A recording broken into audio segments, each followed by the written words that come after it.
Sveiki, jūs girdite laidą Čia ir dabar, prie mikrofono Violeta Melnikienė, o studijoje Kazimieras Daugėlas, fenomenologinės psichoterapijos terapeutas.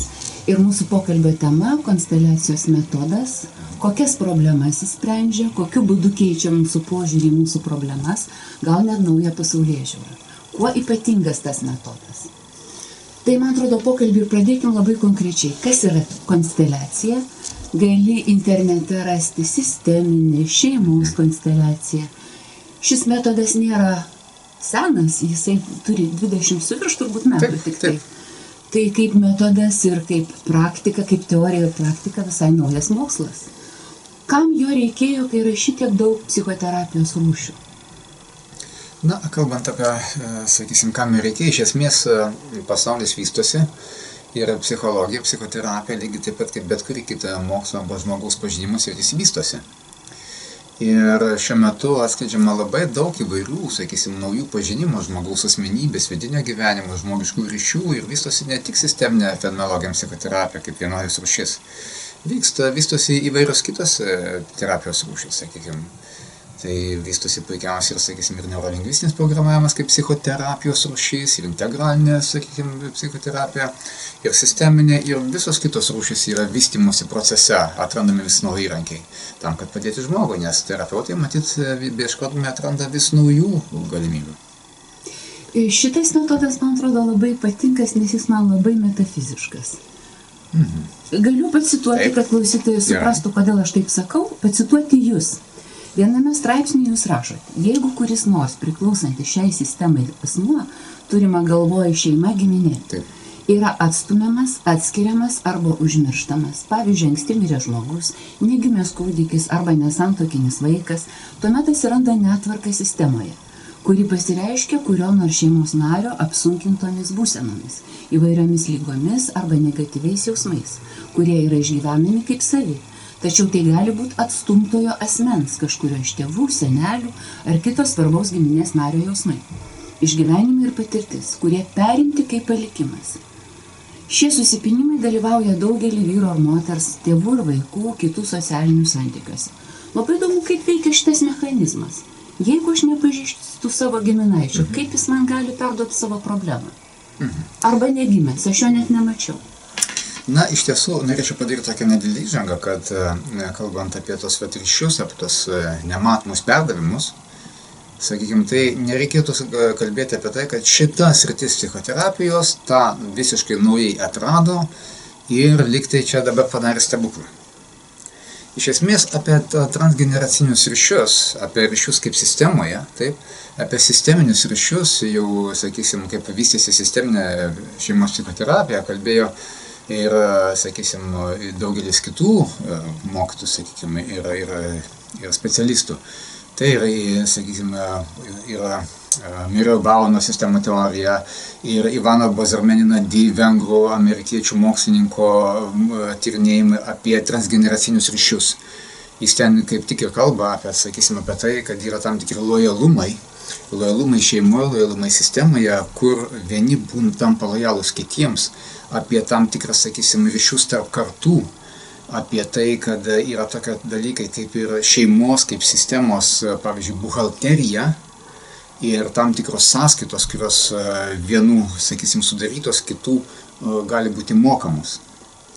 Sakykim, tai yra seni tyrinėjimai, lygiai taip pat yra Schutzenberger tokios mokslininko tyrinėjimą apie transgeneracinius ryšius, sakysim, tai yra lyg jau buvo. Galbūt tik tiek, kad šie fenomenai, šie supratimai apie tos šeimos ir dvasinius psichologinius ryšius, pasąmoninius ryšius, galbūt jie labiausiai išnešti į tokį viešąjį pasaulį per Berto Hellingerio tyrinėjimus su konsteliacijos metodu, kur tai pradeda atsiskleisti tiesiog akise atsiskleisti ir buvo atnešta daugumai pasaulio žmonių, tiek specialistų, tiek plačiai visuomeniai.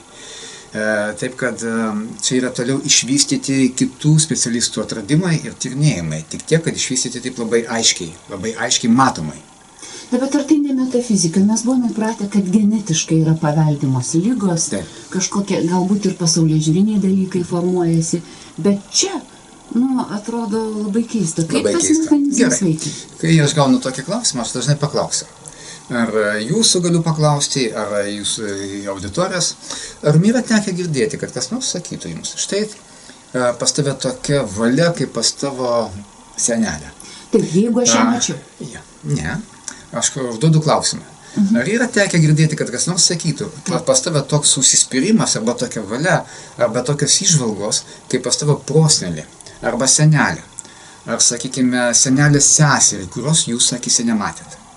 Ar pas tave tokie gebėjimai, pavyzdžiui, auginti gėles, pas tave tokie gebėjimai dirbti su vaikais, pas tave gebėjimai, sakysim, kažką kurti, kaip pas kažkokį kitą giminės narį, kuris buvo galbūt prieš 100 metų, ar prieš 50 metų, ir jūs galėjot gimti vėliau, negu jis mirė. Ar yra tekę girdėti, kad kas nors šeimoje giminiai taip sakytų, štai tu paveldėjai tą, greičiausiai iš to ar to žmogaus, nes pas tave yra tokie gebėjimai, tokie talentai? Taip, esam girdėję, bet tai gali būti universalūs dalykai. Pavyzdžiui, pomėgis sodininkystės, tai gali būti ir kitoj šeimoje, ir dar kitoj šeimoje, ir daugelį šeimų.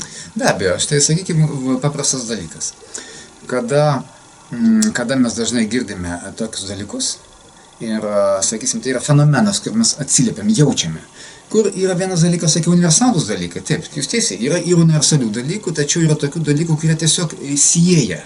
Ir šeimose kartais sako, matosi, kad tai iš tiesų kažkas tokio, kas yra iš mūsų šeimos. Ir ką tada mes sakom, kai pamatom tokius talentai, gebėjimai, geri dalykai esantys šeimo ir giminiai. Kaip mes apie tai sakome? Sakome, nu taip, žinoma, taigi talentai, gebėjimai paveldimi. Tai būna natūralu, taip? Labai natūralu. Ir mes kalbam apie ką? Apie nematerialų dalyką, emocinį, dvasinį, psichologinį, arba pasąmoninį kažkokį tai gebėjimą, procesą, įgalę, kurį paveldima. Tada mes sakom taip, tai normalu, juk tai mūsų giminė, mūsų šeima, mes paveldim. O dabar užduodat klausimą apie lygiai tokį patį. Emocinį, dvasinį, psichologinį ar kažkokį tai jausminį procesą, tik jis yra su minuso ženklo, ne su pliuso, o su minuso. Ir tada dažnai žmonės sako, žinoma, natūralu, kad mes paveldėm talentus ir gebėjimus, bet jeigu ateina pyktis, liūdesys, baimė, kaltė, dūšios skausmas, sakom, ne, tai neįmanoma paveldėti. Kodėl? Tai lygiai tas pati informacija, lygiai tas pats darinys, tik su minuso ženklu. Taip kad, sakykime, esmė tame, kad visų pirma, tai turėtume žiūrėti ne kaip į kažką tokio visiškai kitokio, bet derinyje, pliusas, minusas. Ir tada mes jau kitaip pradam mąstyti. Tada mes pajaučiam, kad tai kažkas gali būti.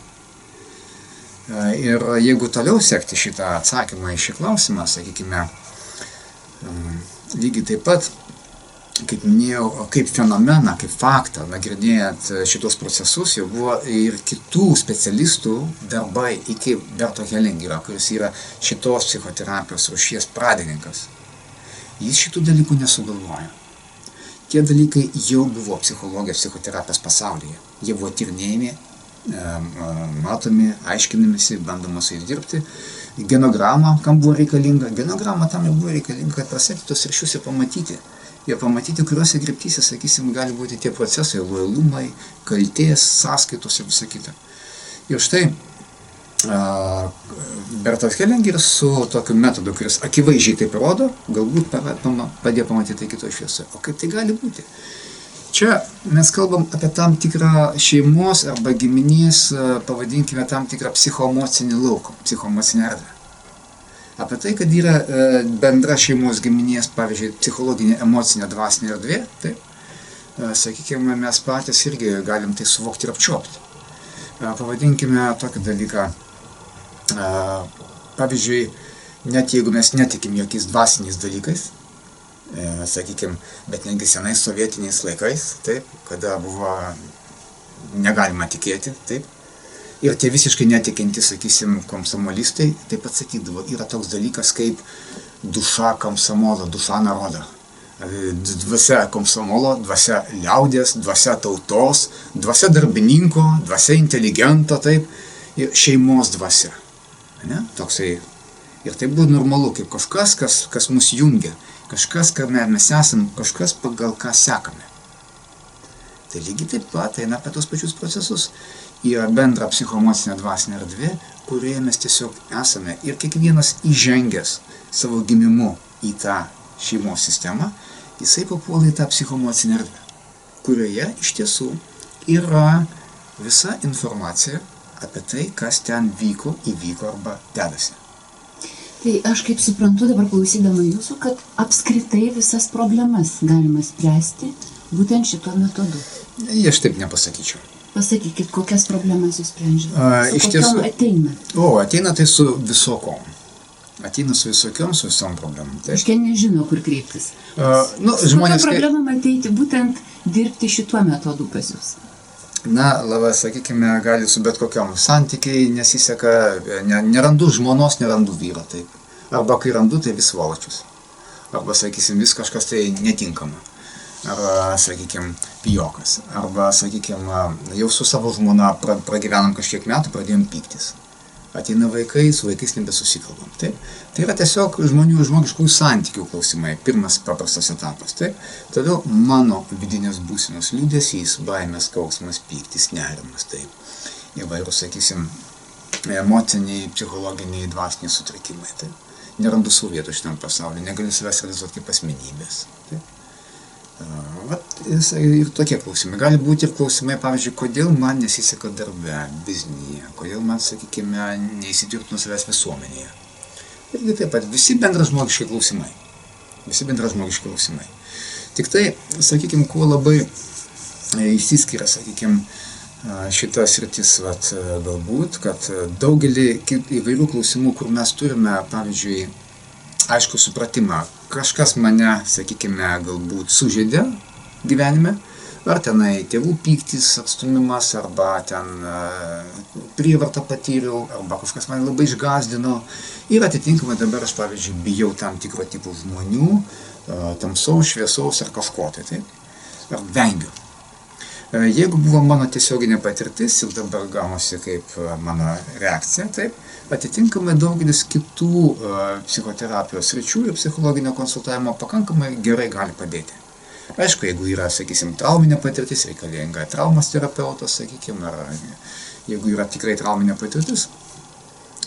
Tačiau įdomus dalykas, kad dažnai būna, jog žmonės jaučia kažkokį tai negebėjimą, negalėjimą būti, pavyzdžiui, santykiuose su vyru žmona, taip, kaltė, baimė, liūdesys, skausmas, pervedimas ar kažkas, nors jų gyvenime, sakykime, realiai lyg tai nėra atitikmens. Aš jaučiu tokį gilų liūdesį, kad nežinau kaip jį paaiškinti ir beprasmybę, nors aš gyvenime nepalaidojau nei savo mamos, nei tėčio, nei mylimo žmogaus, nei artimų draugų. Aš jaučiu kaltę prieš kitus žmonės, ar vis elgiuosi, kad save kažkokiu tai būdu nubausti, lyg netyčia. Nors tiesiogiai aš lyg tai nepadariau nieko blogo, dėl ko turėčiau turėti kaltę.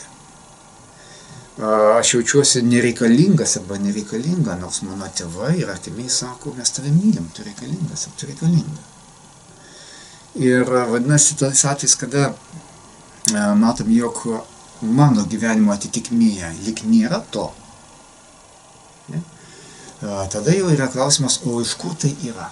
Ir dažnai mes tai ieškam būtent su šeimos konsteliacija arba lietuviškai pasakyti vidinio pasaulio paveikslų išdėstymas. Tai yra vidinio pasaulio paveikslų išdėstymo metodas.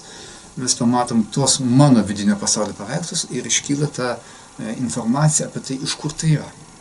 Aišku, gali būti, kad, sakykime, tai gali būti mano ankstyvos vaikystės patirtis, sakykime, kur aš negalėjau gauti mamos tada, kai man jos reikėjo. Pavyzdžiui, visi mūsų, sakysim, kam virš 40 metų, visa karta užaugo praktiškai tokiai patirti, kaip po gimimo mes būdavom atskiriami nuo mamos ir kas 4 valandos tik atnešam pavalgyti mamai. Tai? O kokia to vaiko patirtis? Jis šaukia, mamos nėra. Jam yra trauma. Ir iš esmės tai yra tam pogimdyvinė trauma, taip, kurios yra psichologinė trauma, nuo kurių mes matom iš tiesų daug pasekmių. Ir jeigu tai yra mano asmeninė patirtis traumatinė, taip, eilė kitų psichologijos terapijos sričių taip pat gali pakankamai neblogai padėti. Tačiau dažnai būna, kad lyg tai tiesioginiai aš neturiu patirties, sakykime, o jausmas arba išgyvenimas yra. Iš kur tada tai atėjo? Ir tokiais atvejais gaunasi labai sunku įvairiom kitom terapijos arba konsultavimo metodais ir ruošim padėti. Ne kartą yra pas mane, sakysim, tikrai nemažai atsiunčia kartais, kai yra psichologai ir terapeutai savo vieną ar kitą klientą, kai sako, mes dirbam su šito klausimu ir stringam. Arba jaučiam, kad judesys buvo labai mažas. Jie padarė, ką galėjo, iš tiesų žmogui padėjo, taip, sakykime, bet kažkurioje vietoje užstrigo. Ir tada būna ateina žmogus, pasižiūrime sisteminius procesus. Tai jau papasakokite, kaip jūs pamatot, kaip jūs pasižiūrite, kaip jūs svarstot kartu. Gal per kokį konkretų pavyzdį? Na, visų pirma, sakykime, tai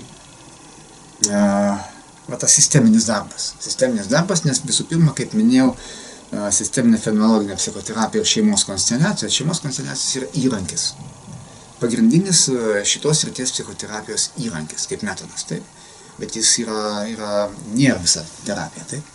Taigi visų pirma, pati terapija yra dalis sisteminio pažinimo žmogaus ir šeimos, kas mes esame. Ir kartais, sakykime, aš galiu užduoti klausimą.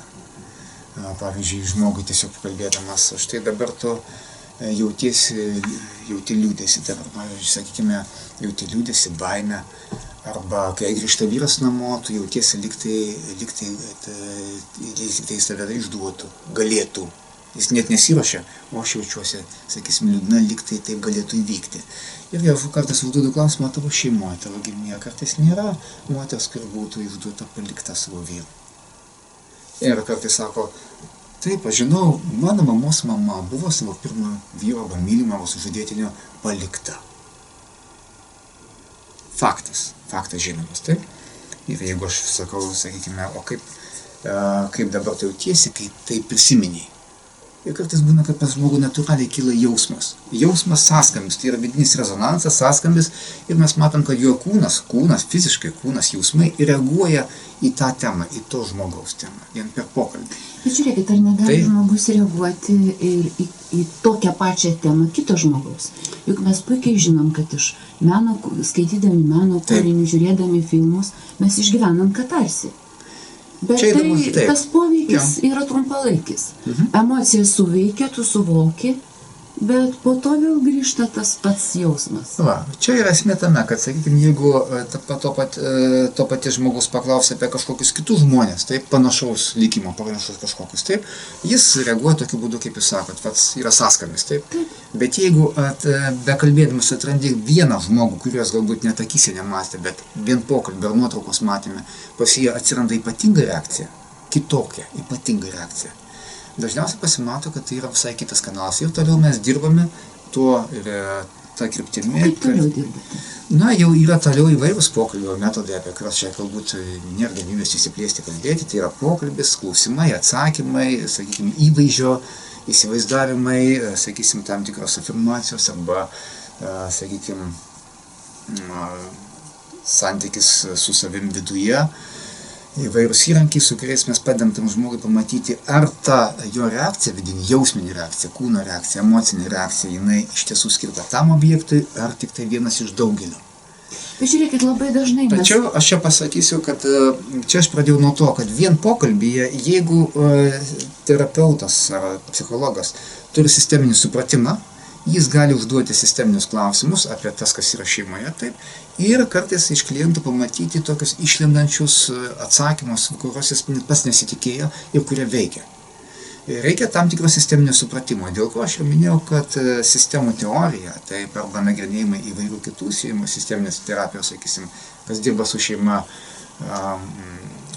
supratimai ir tyrinėjimai yra naudingi bet kuriam psichologui, bet kuriam psichoterapeutui būtų labai naudinga žinoti sisteminius procesus. Tačiau, kalbant apie konsteliaciją, konsteliacija yra kas? Tai yra vidinio gyvenimo paveikslo išdėstymas. Kada mes su tam tikro fenomeno, pasinaudodami fenomeno išdėstymo būdu, galim išorę iškelti savo vidinį pasaulį, iškelti išorę ir pamatyti tos paveikslus. Ir konsteliacija gali vykti įvairiais būdais. Populiariausias būdas galbūt yra tas, kad mes statome žmonės erdvėje. Nors tą pačią konsteliaciją mes galim statyti iš figūrų ant stalo. Galim nupiešti ant lapų popieriaus. Ir žmogus, kaip vaikai lėlėmis statydami figūrėlės ant stalo, gali pamatyti, aš kažkodėl pas save pastačiau prie tėvo, o ne prie mamos. Keista. Tėvą aš matau kartą per mėnesį, pavyzdžiui, stojimo reisų vairuotojas. O su mama aš kiekvieną dieną, bet kodėl save pastačiau prie tėvo? ir nesuprantu kodėl. Ir tada ateina atsakymas, kad su tėvu aš esu žymiai artimesnė, vidumi, emociškai, aš už jį pergyvenu. Už mamą aš nepergyvenu taip kaip už tėtį. Ir aš atitinkamai pastačiau save šalia jo. O kartais aš galiu save pastatyti visai nuo šaly, kaip ne šitą šeimos narį, kaip ne to šeimos narį, kaip nereikalingų žmogų. Arba kažkokį mamą ar tėvą, ar senelę, brolį, ar seserį pastatyti kaip už ribos. Žmogus sako, aš nesuprantu, kodėl taip pastačiau intuityviai, bet dabar man kilo klausimas ir jausmai. O įdomiausias, sakykime, būdas yra tada, kada mes statom realius žmonės. Tai kada grupėje sakysim, klientas, kuris nori, kad mes padėtume jam suprasti jo gyvenimo situaciją, paprašo grupės žmonių, kad leistų juos pastatyti kaip jo šeimos paveikslą. Kaip sakau, kaip mergaitė su lėlėmis žaisdavo šeimą, tai pastatom didelį paveikslą iš didelių žmonių. Ir įdomus dalykas, čia prasideda dar įdomesni dalykai. Kartais, sakykime, aš vien žiūrėdamas į tą paveikslą, kaip pastačiau intuityviai, galiu pamatyti, jog, kaip minėjau, aš kažkodėl save pastačiau ten, o ne ten. Ir tas paveikslas kalba. Jis kalba, kad, pavyzdžiui, tėvas ir mama žiūri priešingos pusės, o žiūri tą pačią pusę kaip ir mama, bet visiškai į tą pačią pusę kaip mama, bet visiškai nusisukusi nuo tėvo arba močiutės. Ir taip toliau. Bet dirbant su žmonėmis realiais, įdomiausias dalykas prasideda dėl ko vėliau. Kadangi ir yra ta intriga, kur konsteliacijas likti kaip kažkokia banga perėja per pasaulį, parodydamas kažką naujo.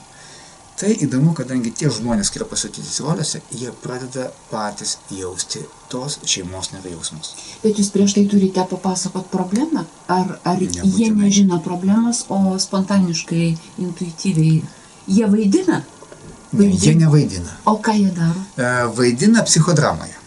Bet aš žiūrėjau vieną jūsų YouTube seansą, fragmentą. Jūs net pasakydavot, ką reikia sakyti. Ir nepaisant to, jie kartodavo ir apsiverkdavo. Aš niekaip nesupratau, kodėl. Taigi, sakykime, tai, kai jūs matėte, buvo iš tiesų tokia tam tikra demonstracinė konsteliacija, bet jinai taip pat... Bet ji buvo nuoširdė, aš manau, be abejo, nuoširdė, konkreti. Taigi, ir štai, esmė kame, žmonės pastatyti tam tikrose rolėse, jie lyg įeina į tam tikrą emocinį sąskambį su tos šeimos vidiniu pasauliu, erdve. Na, pasakysiu, kad taip įsivaizduot, kad negalvot, kad čia kažkokia ezoterika, dar kažkas. Aš galiu užduoti klausimą tiek jums, tiek visiems klausytojams. Ar jūs vienodai jaučiatės bažnyčiai ir laidojimo rūmuose? Ar vienodai jaučiatės, sakysim, pokylių salėje, kur vyksta vestuvės, ir pokylių salėje, kur ką tik buvo roko koncertas? Ar vienodai jaučiatės užėję vien į namus, užėję pas savo vieną iš pažįstamų, pas kitą ir pas trečią iš pažįstamų? Ir praktiškai beveik visi pasakys taip, kad aš iš tiesų pas vieną iš savo pažįstamų jaučiuosi vienaip, pas kitą kitaip, pas trečią trečiaip. Ir net jeigu mūsų atvestų užrištomis akimis į vienus arba kitus trečius namus, ir mes net nežinotume, pas ką pataikėm, mes pasakytume, kad čia mes jaučiame šiek tiek vienaip, čia kitaip, čia trečiaip. Laidotuvių rūmų salėje, jeigu atvestų užraktom akim, mes pasakytume, jaučiamės vienaip, ten, kur yra pokyliai arba koncertai, jaučiamės kitaip tai salėje. Žodžiu, vis tiek jūs sukūrėt kažkokį lauką. Taigi, tas laukas iš tiesų egzistuoja visur. Bet tai nėra naujas dalykas. Žmonės iš skirtingų šeimų. Taip, ateina iš skirtingų šeimų. Ir štai, kada vienas iš klientų išdėsto savo šeimos paveikslą, taip, tie žmonės, kurie atsistoja į tos narius, jie girdi tą paveikslą. Jie girdi. Jie sutinka, kad jūs pastatytų tas rolės. Ir stovėdami savo rolėse, jeigu duodam savo laiko pajausti tą, kaip aš jaučiuosi, jie vienas pradeda sakyti, aš jaučiuosi sunkumą. Aš jaučiu džiaugsmą, aš jaučiu liūdesį, aš jaučiu baimę. Ir kas toliau? Vienas sako, aš žiūriu į šitą žmogų ir pradedu žiūrėti jį su meile, kaip į savo vaiką. Taip? O žiūriu į šitą žmogų ir aš pradedu nuo jo trauktis. Prasideda tam tikras emocinis jausminis sąskambis, kuris taip pat nėra kažkoks visiškai naujas, negirdėtas dalykas. Juk kiekvienas iš jūsų ir kiekvienas iš mūsų nekartą yra pajutę, pavyzdžiui, kad ir parduotuvėje prieina kažkas iš šono ir mes intuityviai jaučiam arba atsisukam ir norim prieiti arčiau arba atsitraukti. Kažkas iš bendradarbių kolegų prieina ir mūsų jausmai reaguoja. Taip, yra žmonių, kurie sako, aš nieko nejaučiu, kol manęs nepajudina. Bet dauguma žmonių jaučia, kai priejo kažkas, aš atsisėdau šalia, norisi atsitraukti, ar norisi netgi arčiau pasisukti arba nusisukti. Tik tą fenomeną mes patiriam trumpai, keletą sekundžių, kol sureaguojam, atsitraukiam arba prieinam. Sakykime, o šitam konsteliacija arba išdėstyme, kai du žmonėm duodi šiek tiek daugiau laiko pajausti tą fenomeną, pasijaučia, sakysim, subtilesni jausmai, sako, mane traukia prie šito su meilė, mane stumia nuo tavęs, aš negaliu to pakelti akių. Gerai, bet tas, kuris sprendžia problemą, aš suprantu, jis išgyvena tam tikras emocijas, jausmus. Į protą jūs neapeliuojat. Taip. Kaip keičiasi jo santykis? Na gerai, jis sužino tą, ką jau žinojo, sakykime, kaip informacija. O dabar jis tą išgyvena dar emociškai. Kuo skiriasi nuo, sakykime, katarsio žiūrint gerą filmą? Esmė tame, kad, sakykime, yra du etapai dirbant su konsteliacija. Kaip ir bet kurioje terapijoje turėtų būti, sakysim, du šitie pagrindiniai etapai. Yra, aišku, daugiau etapų, taip, bet pirmas etapas – suprasti, kas dedasi, kaip diagnostika. Antras etapas – kažką su to padaryti, kad problema trauktųsi, o gyvenimo nauja tėkmė ateitų. Taigi, pirmas etapas, kai mes pamatom, kas yra, mes žiūrim, ką galim padaryti, taip, kad kažkas keistųsi. Ir tai yra etapas. O ką galime padaryti? Kaip jūs išgyveno žmogus, patyrė, ar ne? Ir kas toliau? Ar tai turi būti vyksmas, kuris vyksta po to sąmoniai, pasąmoniai, metus, 2? Per kiek laiko tas problema išsisprendžia? Na, visų pirma, galbūt reikėtų pakalbėti apie tai, kokios problemos ir kokie dalykai būna, taip, kad žinojo, kad klausytojai suprastų, apie ką čia mes kalbam, taip. Na, pavyzdžiui, sakykime, kad ir toks pavyzdys. Moteris sako, vat kažkodėl tai, sakykime, jaučiu, kad tarp manęs ir vyro yra siena. Iš pradžių pradėjom gyventi, buvo gerai, viskas tvarkoj, po kažkurio laiko pradėjo atsistatyti sieną. Arba aš kartais pradedu pykti ir pradedu jį kažkokiu tai būdu, sakykime, kabinėtis, net nesuprantu, kad visai be reikalo. Tai ir santykiai pradeda griūti, yra kažkokia tai siena, nesuprantu, kam reikalas. Ir štai, kai aš prašau tą moterį išdėstyti ją, jinai, vyras, pasimato, galbūt į skirtingas pusės žiūri taip. Arba jinai jo neprisileidžia. Ir kada aš padarau tokį dalyką, paimam ir pastatom, sakysim, pasakyk savo mamą su tėčiu. Jinai pastato savo mamą su tėvu, taip? Arba netgi senelius. Ir dažnai būna taip, kad jinai pamato, jog aš iš tiesų savo vyro atžvilgiu jaučiuosi taip, per tokį atstumą, laikau jį lygiai taip pat, kaip mama laiko tėvą. Arba močiutė senelį. Ir tada, sakysim, ta moteris, jinai pamato tą procesą, sako, kad aš iš tiesų esu tokia pati kaip mama. Bet žiūrėkit, čia viskas aišku. Mes dažnai atkartojam tas situacijas, kurios buvo mūsų šeimoje ar giminiai. Aš, pavyzdžiui, sąmoningai suvokiu, ką aš atkartoju, bet man nuo to niekas nesikeičia.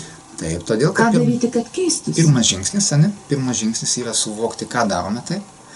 Ir čia jūs galbūt suvokėt, taip, tačiau aš minėjau šitą pavyzdį, aš pateikiau kaip pavyzdį, bet, kaip aš sakiau, dažnai būna, kad pamatom tokius paveikslus, jog aš nustembi. Jo, nustembu, kad aš iš tiesų elgiuosi lygiai taip pat, kaip močiutė, kurios aš gyvenime nemačiau. Tai gerai, tai kitas etapas, tu jau žinai, kad tai kartojasi. Ir kur toliau eiti? Tai va, tada reikia pirmas dalykas sužinoti, kodėl aš taip darau. Kodėl, pavyzdžiui, dukra elgiasi taip kaip mama. Čia yra vienas iš, pavyzdžiui, tokių dalykų. Galim paklausti klausytojų, tie, kas mus girdi, ar kažkam iš jūsų yra tekę kada nors savo tai pasakyti viduje.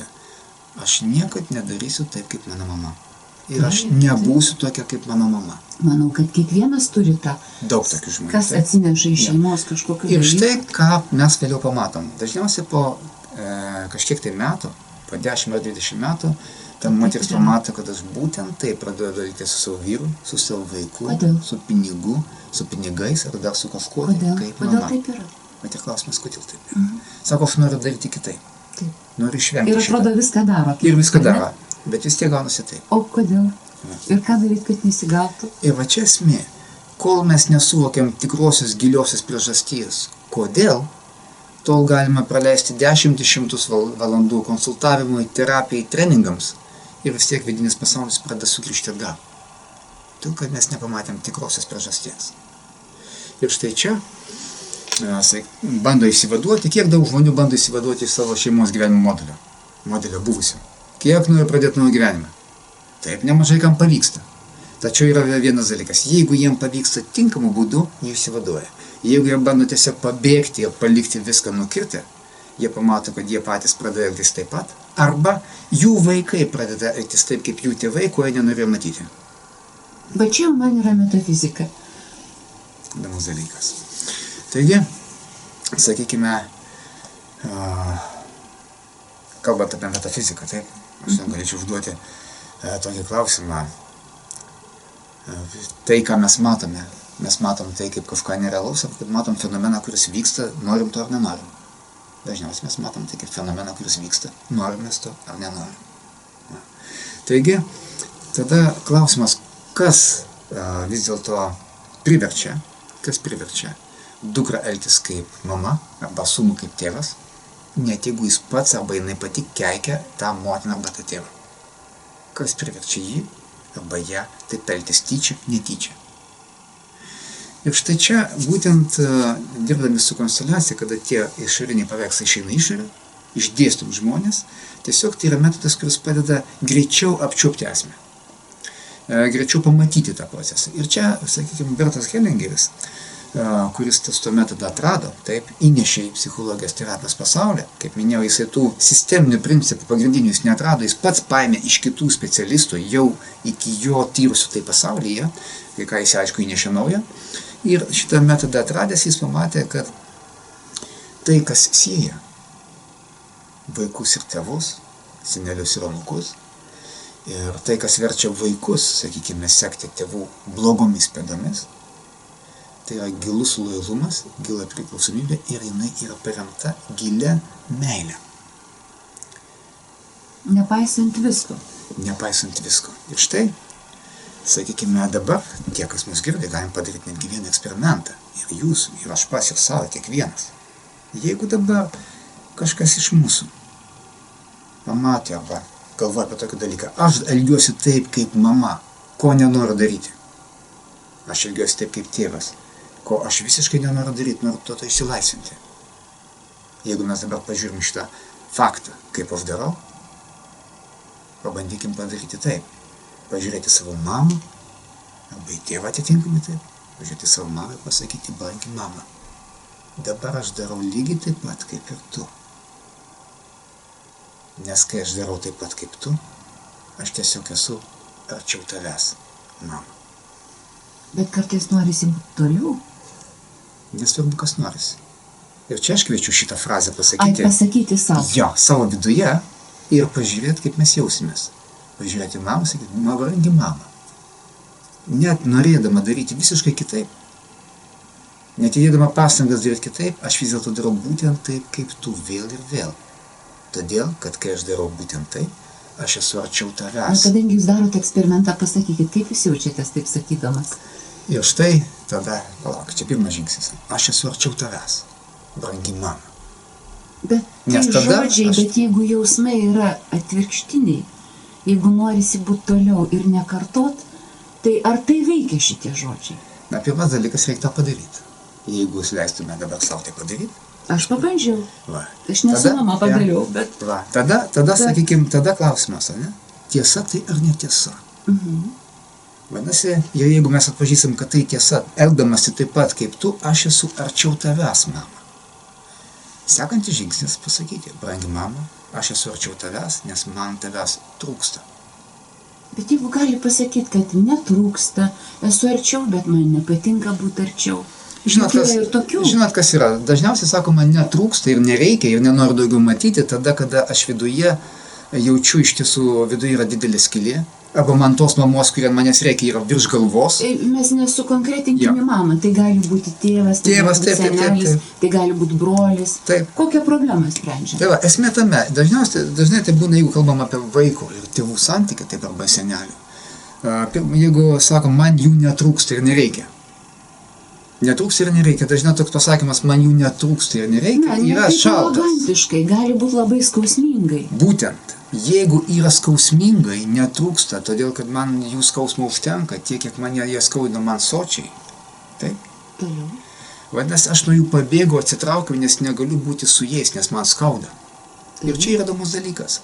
Jeigu aš nuo jų pabėgau, nes man skauda, ar tai reiškia, kad man jų netrūksta? Aš tiesiog bėgu nuo skausmo, bet tai nereiškia, kad man jų nereikia. reiškia pasamoniniam lygmenį.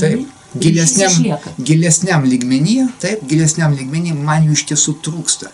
Ir dažniausiai būna taip, kad tas, kuris sako, aš noriu būti toliau nuo savo motinos ar tėvų, kurie mane skaudina, ir man jų tokių nereikia, man jų virš galvos, taip, dažniausiai jisai eina į gyvenimą ir ta moteris su savo vyru elgiasi kaip, jinai nori iš to vyro gauti besąlyginę meilę, besąlyginę globą, ką aš bedaryčiau, tu mane priimk, ką aš besakyčiau, tu mane mylėk, ką aš padaryčiau taip ar neteisingai, tu mane apkabink. Kokio santykį jinai nori iš jo? Kaip į mamą, arba kaip į tėvą. Būk mano mama, būk mano tėčiu. Kodėl? Todėl, kad jai trūksta mamos ir tėvo. Ir savo vyrą, tada jinai negali būti žmona. Jai viduje trūksta mamos arba tėčio. Lygiai taip pat vyras, kuris sako, man nereikia savo motinos, savo tėvo, į žmoną jis nukreipia vaikiškus jausmus. Gerai, o dabar sugrąžinkim. Kaip kompensuoti tą trūkumą? Mamos tėčio nėra, sakykime. Santykiai su vyru blogi, todėl kad nėra tos meilės gauta iš tėvų. Kaip sugrąžinti tą meilę, kai jau nebėra iš ko paimti? Tai pirmas dalykas, jeigu einam nuosekliai, diagnostika. Kodėl aš tai darau? Kai aš pradedu suvokti ir viduje pradedu išgyventi, kad aš elgiuosi pagal motiną, pagal tėvą, todėl, kad man jo trūksta arba jos viduje. Trūksta tos tikros mamos, kuri mylėtų. Trūksta to tėvo, kuris iš tiesų būtų geras man. Taip? Man jo trūksta. Ir aš tai darau todėl, kad kai, vadinasi, elgiuosi blogai kaip jie, aš nors kiek daugiau jų turiu. Nes mūsų vidiniam pasaulyje, taip, ten viduje, esmė tame, tuščias kanalas negali būti. Aš suvokiu, kad negavau meilės iš abiejų tėvų ar iš vieno. Kaip dabar, ko aš dabar turėčiau norėti iš vyro? Suvokus, kad jis negali man kompensuoti to, ko negavau iš tėvų, kaip keičiasi santykis su vyru? Vien tas suvokimas, aš nustoju iš jo norėti besąlygiškos meilės? Ne. Aš nenustosiu iš jo norėti besąlygiškos meilės, kol mano viduje yra tuštuma į motiną arba tėvą. Todėl, kad mano vidus vis tiek tai iškos. O kaip tą tuštumą užpildyti, kai jų nebėra? Ir štai, sakykime, dirbdami su konsteliacijom, to fenomeno, kai išdėstum žmonės, taip, nors, kaip sakau, ta pati konsteliacija gali būti ir mintyse, gali būti užsimerkus vaizdiniuose, gali būti ant stalo, svarbu jausmai. Ir štai, jeigu aš suvokiau, kad elgiuosi taip kaip mama, taip, dėl to, kad man jos labai trūksta ir aš su meilė stengiuosi būti kaip ji, arba su meilė stengiuosi paimti dalį jos naštos, būnasi. Ir tie žodžiai, frazės, ne? Kaip eksperimentas sako, brangi mama, aš noriu, kad tau būtų lengviau. Ir aš imu tavo naštą ir nešu vietoj tavęs. Toksai perėmimas naštos, perėmimas skausmo, tam, kad išgelbėti ją. Ir atsiranda gailestis iš viso. Gailestis, bandau ją išgelbėti, man gaila ir aš tada nešu jos liūdesį arba naštą. Taip? Kada žmogus suvokia, jis pamato, kad aš tai darau dėl mamos, kad jai būtų lengviau, kad jai būtų geriau, kad jinai būtų laimingesnė, kad mes būtume kartu ir kad aš turėčiau jos daugiau. Žodžiu, ir tada, kai aš tai suvokiu, sąmoningesnė. Jo, ir aš kai suvokiu, kad tai darau, tada dažnai pas žmonės būna supratimas, kad arba mano laimingesnė. Ne. Jai nuo to tikrai nelengviau. Ir tokiu būdu aš bandydama jai padėti, žalodama savo gyvenimą, aš iš tiesų ją nuliūdinu, o ne pralinksminu. Taip? Ir tada atsiranda supratimas, kogi man iš tiesų reikia. Ir, sakykime, jeigu aš supratau, kad man iš tiesų reikia mamos viduje, patėvo, taip, pato viduje, tada aš galiu pasižiūrėti juos, pasižiūrėti jų gyvenimus ir dažnai, sakysim, konsteliacija padeda atkurti tėvų gyvenimų paveikslą. Kai pasimato, kad mama negali priimti savo vyro, mano tėvą, dėl to, kad jinai pati anksti neteko tėvo. Ir jinai negali priimti savo vyro. Bet jinai galbūt yra prislėgta savo mamos ankstyvą mirtim, ar tuštumą, ar, sakysim, kažkokią kitą netektim. Ir tada aš pamatau, va taip vaizdžiai kaip paveikslą, klientas pamato, kad mama su tokiu gyvenimu, kokį jinai turėjo, su tokiu krūviu, kokį jinai nešė, su to šaltumu, su tais sužeistumais, kokius jinai turėjo, jinai dar sugebėjo ne tik išgyventi, sugebėjo dar mane pagimdyti ir mane paauginti. Ir dažniausiai aš pamatau, kad viešpatie, aš nežinau, kaip aš būčiau kažką apskritai padarius gyvenime, o mano mama sugebėjo dar mane užauginti ir padovanoti tai, kaip man padovanojo. Dažnai ateina supratimas, kad iš tiesų tai, ką aš gavau viską, ką jinai turėjo. Viską gavo, ką galėjo gauti. Taip, ką jinai turėjo, kas pas ją buvo likę, kiek pas ją buvo šilumos ir meilės, tiek aš jos ir gavau. Aš gavau viską, ką galėjau. Mama davė viską, ką galėjo. Ir tada jau keičiasi santykis. Jeigu aš pripažįstu, kad mama davė viską, ką galėjo, ne? Tuomet aš jaučiu, kad iš tiesų aš gavau iš jos viską, ką negalėjo duoti. Ir mano viduje atsiranda mama, ne ta mama atsiranda, kuri mane skriaudė, o atsiranda mama ta, kuri davė viską, ką galėjo. Apskritai atsiranda supratimas jų gyvenimo, toks gilus. Ir ne tik supratimas vadinasi jausmais, supratimas vidinių santykių. Jinai davė viską, ką galėjo. Ir aš tada turiu mamą, kuri davė viską, ką galėjo. Aš turiu gyvenimą, kuris įvairiai. Dirbant su konsteliacija arba vidinio pasaulio paveikslų išdėstymais, kartais mes pamatom tokius dalykus, kad protas net nesugalvotų. Pavyzdžiui, dirbant su konsteliacija pasirodo, kartais pasimato tokie dalykai. Ateina klientas, sako, aš nežinau, sakykime, kodėl aš neturiu galimybės, pavyzdžiui, kažkaip tai pasiekti kažko darbę ar versle. Prarandu pinigus, taip, prarandu darbą. Ir pasimato, pavyzdžiui, kad jo senelis arba jo prosenelis, taip, to vyro, iš tiesų buvo pasisavinęs galbūt turtą iš kažko, iš savo brolio, iš savo sesers, pasiėmęs turtą neteisingų būdų, taip. Arba jis buvo, sakysim, pats peradęs turtą ir liko nuoskauda tiem žmonėm, apie kuriuos jis perado, tokia neteisybė. Ir gaunasi pats tas anūkas, lygiai taip pat peradinėja turtą, jis tampa koks, toks pats kaip senelis. Senelis buvo tas, kuris buvo blogas, nes jis kažką blogo padarė, taip. Arba buvo nuskriaustas ir liko, vargšelis nuskriaustas, ir anūkas lyg tai sugrąžina jo gyvenimo paveikslą į dabartį, lyg neturėdamas teisės turėti turtą, arba iššvaistydamas jį lyg tai būtų kaltas. Kartais būna žmogus sako, aš nieko apie tai nežinau, konsteliacija parodo. Ir labai dažnai būna, kad žmogus eina namo, sako, mama, tėti, ar ten pas tavo tėvą nebuvo taip, ar senelį? Sako, buvo, o iš kur tu žinai? Taip kad, tokie įdomus faktai. Sakykime, arba aš lyg neturiu teisės jaustis šitam pasauliu vertingu. Tarp žmonių, darbe ar kažkur tai, lyg neturiu teisės jaustis. Darom konsteliaciją, arba, sakysim, vaikas nenori mokytis. Aš negaliu kažko pasiekti gyvenime. Lyg neturėčiau teisės. Ir darom konsteliaciją, pasimato kartais toks dalykas, kad pavyzdžiui, pas tą žmogų, pas tą vyrą, pas tą moterį yra negimę broliai seserys, kuri net neturi teisės vadintis šeimos nariais. Vadinasi, pas mamą buvo prarasti ar abortuoti, ar, sakysim, tiesiog natūraliu būdu prarasti vaikai. Ir jie net nevadinami šeimos vaikais. Tačiau įdomus dalykas, nors tas klientas, kuris atėjo į terapiją, apie jos gali nieko nežinot, jo vidinės pasaulis žino, kad jis turi kelis brolius seseris, kurie neturi net teisės vadintis vaikais ir šeimos nariais. Ir tada jis pats iš lojalumo jiems lyg neturi teisės imti šito pasaulio dovanas, galimybės, turtas ir panašiai. Ar padėjo tokiu atveju? Be abejo, tokiu atveju labai daug. Aš žinau žmonių, kurie neleidžia savo džiaugtis, nes sako, jeigu aš tik pasidžiaugsiu, tai po to trinkins man per galvą. Štai čia ir tas atvejis yra, vienas iš tokių atvejų. Ir žino kodėl. Žino kodėl? Žino priežastį. O kokia priežastis? Iš tėvų, sakykim, paveldėtas, žino. Taip. Ir nieks nesikeičia. Taip, todėl, kad jie nežino tikrosios priežasties. Jie žino tik iš kur, su kokiu žmogum tai susieja, bet nežino, kodėl jie tai daro.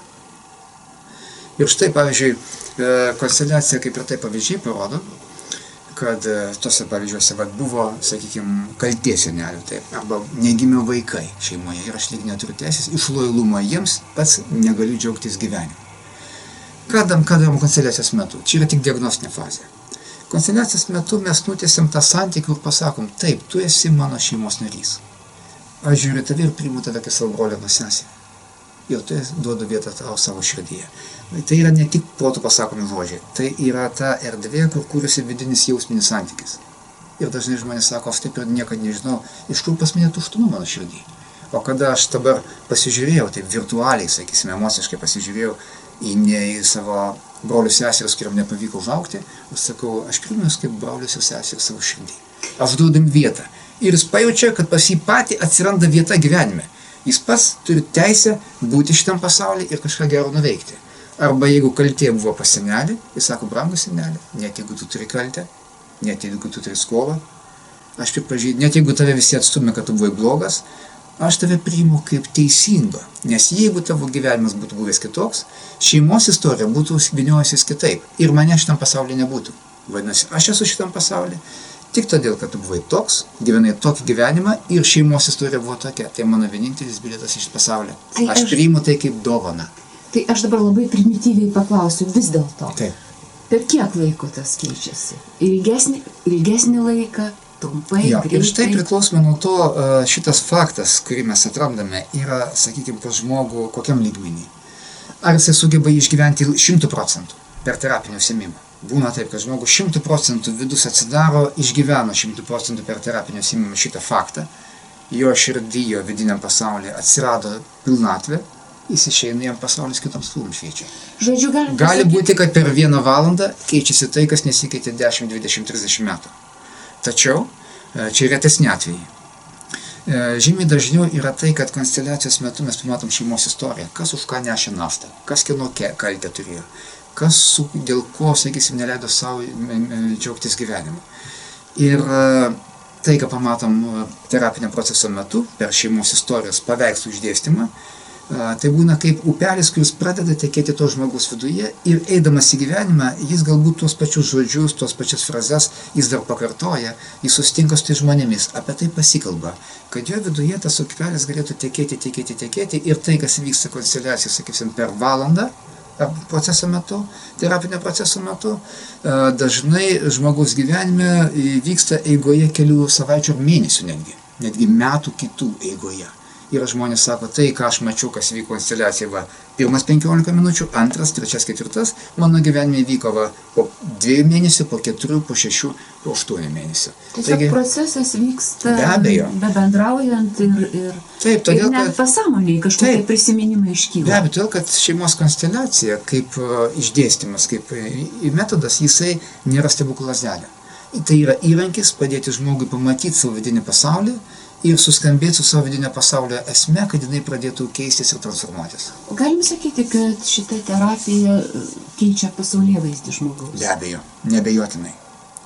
Tikrai keičia, kad ir štai tas pavyzdys, sakykime, kad jeigu man mama buvo ta, kuri mane vargino, sakysim, ir nuo kurios yra vargas tik tai, taip, kai man tampa mama, kuri padarė viską, ką galėjo, kad aš būčiau šitam pasaulyje ir jinai sumokėjo tam tikrą kainą, galbūt negalėjimo džiaugtis gyvenimu, negalėjimo džiaugtis meilę, bet tai yra mano vienintelis bilietas į pasaulį, mano viduje keičiasi įvaizdis motinos, motinystės ir aš pati kaip moteris arba kaip vyras, tada savyje jinai atranda teisę jaustis mama, jaustis žmogumi.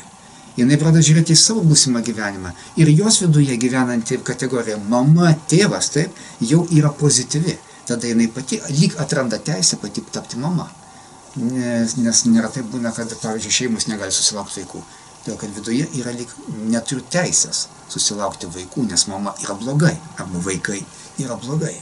Ir štai keičiantis tam pasaulėvaizdžiui atsidaro durys ir mano pasaulį. Į kitas moteris, į kitus vyrus, aš matau kitokį paveikslą. Žodžiu, keičiasi ne tik tai pasaulėvaizdis, bet gali pasikeisti ir gyvenimas pilnai. Keičiasi pasaulėvaizdis, nuo to ir gyvenimas. Keičiasi pasaulis, keičiasi mes. Ir tai yra labai stiprus procesai, kurie duoda labai ilgas, sakysim, paskutinis klausimas, kodėl jūs pasirinkote šitą metodą? Kodėl pasirinkau? Todėl, kad vieną dieną, kai aš jį pamačiau, aš pajutau, kad yra tai, ko trūko. Kad jis paliečia tokias erdves, kurios man visą laiką kuriuose norėjosi šiek tiek jausti save, pažinti save ir kitus, ir būtent tuose kontekstuose dirbti.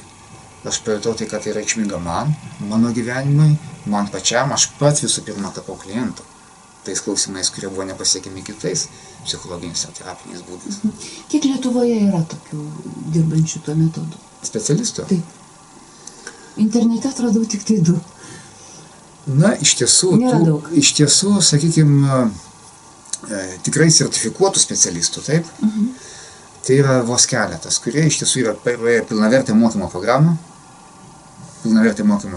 gavo atestaciją, sakysim, ir sertifikuoti bent kaip konsultantai. Nebūtina būti psichoterapeutas, sakysim, psichoterapeutas yra sekantis lygmuo, gali būti konsultanto, kaip ir įvairūs kitų terapijos sričių konsultanto lygmuo, praktiko, konsultanto, terapeuto lygmuo. Taigi sertifikuotų yra ne tiek daug, vos keletas, tačiau yra dar nemažai, kurie tiesiog kažką tai bando, rado, sakykime, ir bando tą daryti. Aišku, reikėtų atkreipti dėmesį, kad iš tiesų tai nėra labai gerai. nėra labai gerai, jeigu yra, kadangi konsteliacijos pakankamai stipriai veikia, yra nemažai žmonių, kurie paima šiek tiek jas pačiupinėja ir bando tai daryti. Ta prasme, galima net pakenkti. Ar negalima? Iš esmės taip. Galima pakenkti, bet ne dėl to, kad konsteliacija pati kenkia. Lygiai taip pat kaip kiekvienas žmogus, sakysim, kiekvienas ir specialistas, kuris randa sąskambį su kito žmogaus vidiniu pasauliu, jeigu jis nežino, ką su juo paskui daryti, taip.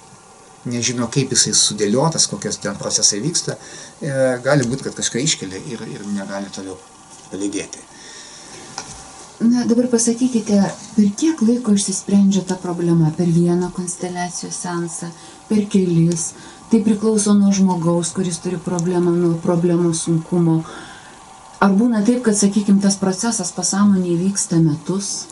Įvairiai. Taigi, jeigu bandom atsakyti klausimą, sakysim, ar konsteliacija padeda iš karto, ar ne iš karto, noriu atkreipti dėmesį, kad taip, mes matom kartais, kad konsteliacija po valandos keičia žmogaus gyvenimą visiškai ir žmogus kaip iš naujo gimęs. Tačiau daugumoje atveju tai yra vienas iš etapų. Todėl, kad nieks nežinom, kiek pas tą žmogų yra vidiniam pasaulyje sluoksnių tos problemos. Sakysim, kaip medis turi keletą šaknų, taip ir žmogiškoji problema, liūdesys, baimė, pyktis arba negalėjimas savęs realizuoti, tai kartais turi taip pat keletą šaknų. Ir per vieną kartą mes galim padirbėti galbūt su viena dalimi, kas liečia, pavyzdžiui, santykį su mama arba su tėvu, kitas su tėvu, trečias santykis gali būti mano vaikystės jausmai ir išgyvenimai, ketvirtas gali būti kažkas, ką aš perėmiau kaip naštą, kaltę arba kažką iš savo močiutės ar senelio, tai sudėtinis klausimas. Ir štai pas mane iš tiesų yra nemažai žmonių, kurie vieni apie konsteliaciją atsiliepia kaip apie stebuklą, kuris padarė per 1 valandą kažkokį stebuklą, taip.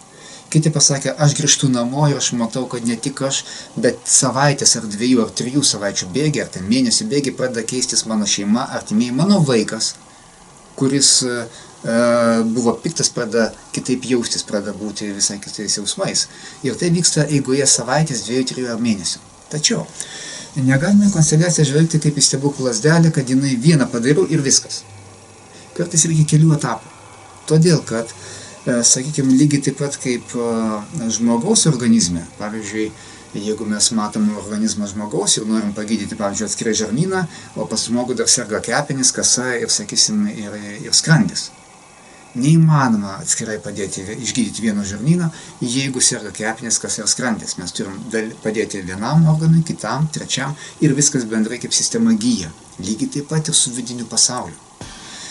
Ar yra žmonių, kuriems apskritai negalima padėti? Yra žmonių, kuriems negalim padėti.